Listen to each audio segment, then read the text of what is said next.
Welcome to the Grove, everybody. My name is Eli, and today we're learning how to play Bank Heist, kindly provided and published by Lonely Hero Games, and designed by Jared Kaplan and Chris Kincaid. In Bank Heist, you are playing as a ragtag group of bank robbers looking to score a massive payday. However, not everyone in the squad can be fully trusted. Some of your fellow robbers may be secret agents, or even rival gang members attempting to run off with the bags of cash. Of course, no heist can happen without a little bit of planning, so let's talk setup. Start by placing the board in the center of the table. Make sure it's within reach of everyone so that every member of the gang is pulling their own weight on the heist. Shuffle the black vault cards and the white alarm cards and place them on their marked deck spaces on the board. Set the yellow handcuff cards on their marked space, but don't worry about shuffling these as they're all the same. Place the yellow tracker token on the first space on the robbery track if you're playing with 5 or 6 players, or the second space on the track if playing with 7 or 8.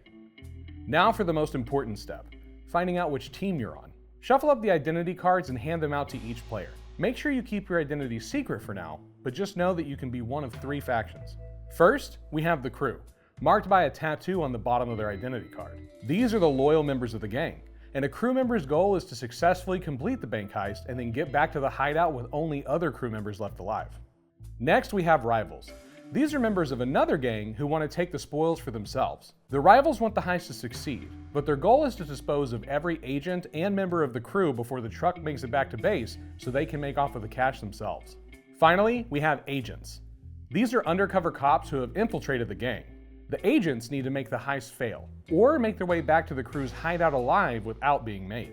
No matter how many players you're playing with, the identity deck will always consist of 4 crew members, 2 rivals, and 2 agents. After everyone has their faction card, return any unused ones to the box without looking at them.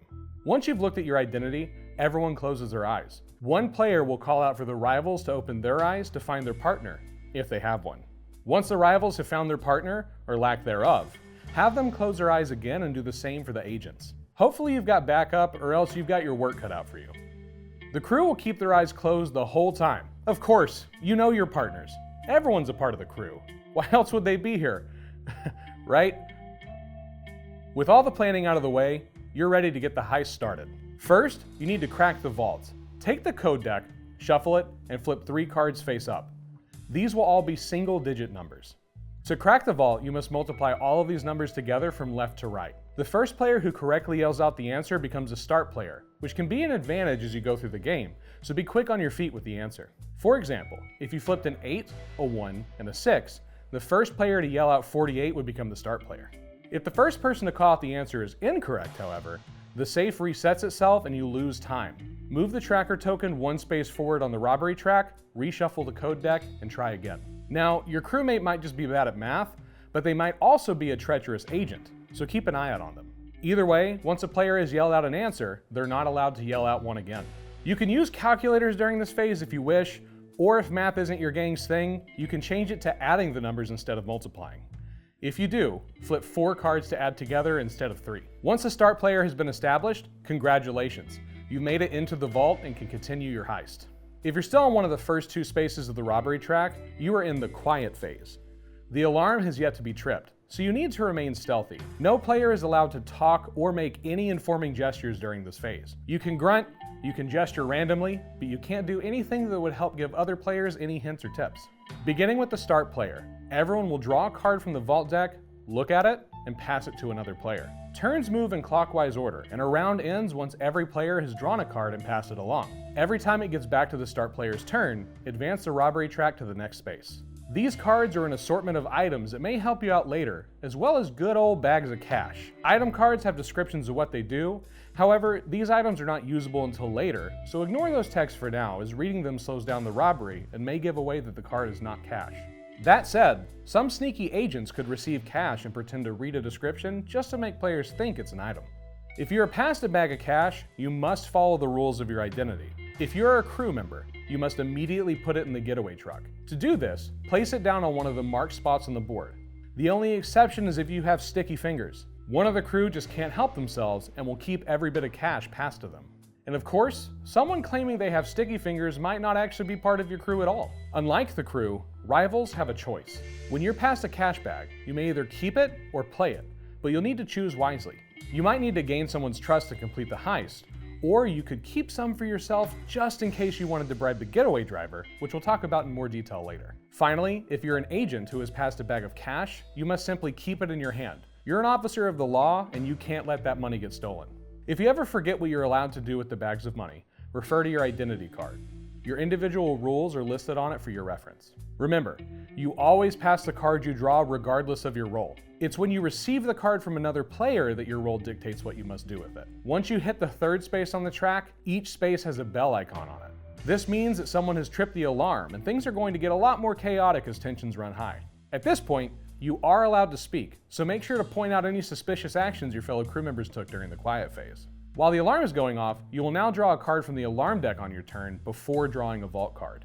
Place the alarm card face up on the table, read it out loud, and follow the instructions on the card. These will either give you one-time actions, like checking a crew member's tattoo or taking one of their cards, or they might just be attributes that you can place in front of yourself or any other player.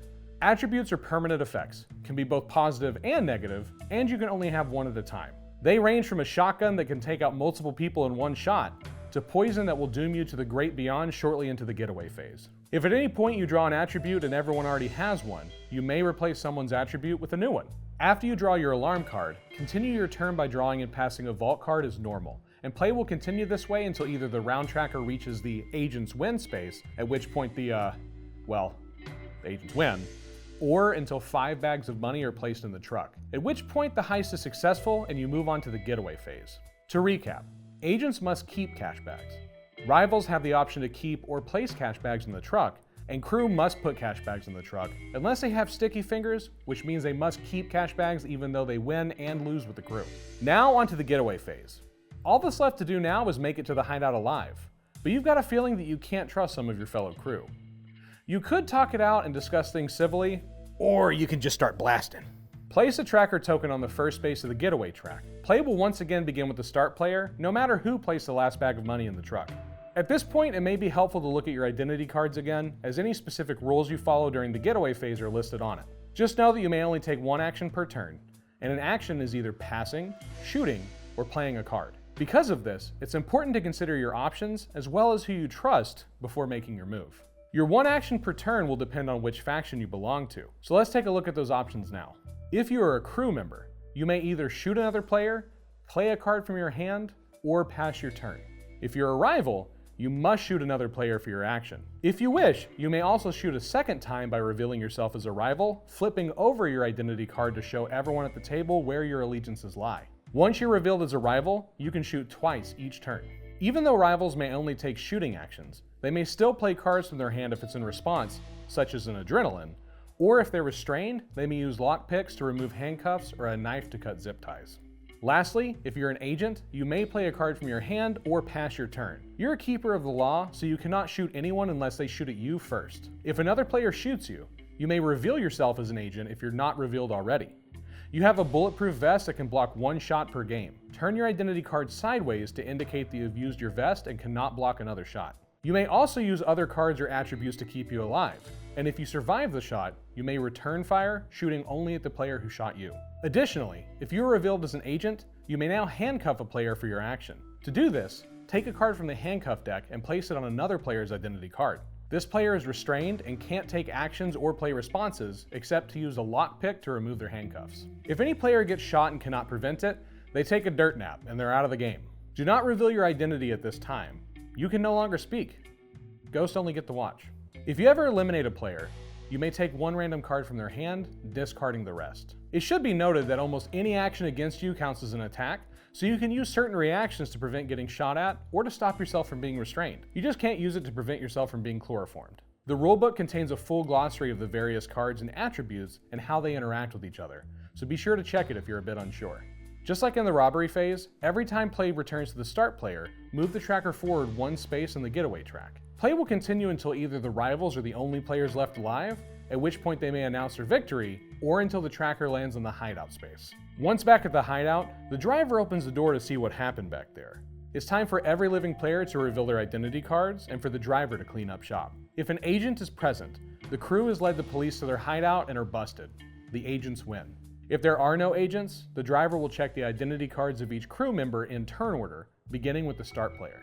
If you are a crew member, the driver will remove any restraints as well as the gun jammed attribute if applicable, then move on to the next person. If you're a rival, however, the driver punches your ticket then and there. However, if you kept a little bit of cash for yourself, you can now bribe the driver to just walk away. Discard a cash bag card to signify that you're bribing the driver, at which point your restraints are removed and the driver leaves. Play will now start again from the player who bribed the driver and continue until only rivals or crew members remain. Just note that after being bribed, the driver leaves, meaning no more identities will be checked. Other rivals will not have to pay their bribe, and any restrained players will not have their restraints removed if the driver hasn't checked them yet. Whichever team is left standing after the bullets and chloroform fly is the winner. Even if you didn't make it out alive, you'll win alongside your team and will have made the boss proud. And with that, you now know all you need to start your first bank heist. The game, that is. Please don't actually go rob banks. Believe me, this has not prepared you for the real deal, like, at all. But if you are interested to see all this in action, we also have a full gameplay video that's popping up above my head now, or can be found as a link in the description. Now it's time to learn who's a master criminal and who is definitely wearing a wire as you play Bank Heist.